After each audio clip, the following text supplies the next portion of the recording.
Dalam rangka memeriahkan hari ulang tahun kemerdekaan Republik Indonesia yang ke-79 tahun 2024, usai kegiatan upacara Sang Merah Putih, selalu disajikan dengan berbagai hiburan rakyat yang sifatnya adalah menghibur. Salah satu hiburan rakyat di hari ulang tahun kemerdekaan di Kepulauan Kabupaten Simelu Aceh, yakni lomba dayung tradisional.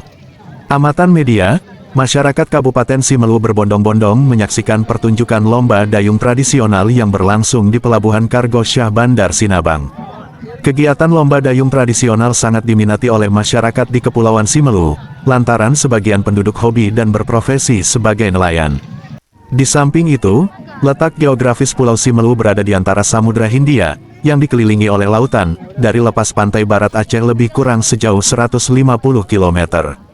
Untuk menjaga keselamatan peserta lomba dayung tradisional, selain adanya petugas keselamatan yang sudah dipersiapkan oleh panitia, hendaknya peserta harus dilengkapi dengan life jacket. Life jacket merupakan salah satu alat penolong yang digunakan untuk membantu mengapungkan diri di atas air ketika terjadi insiden, sehingga tidak mengancam keselamatan jiwa peserta saat lomba dayung tradisional berlangsung.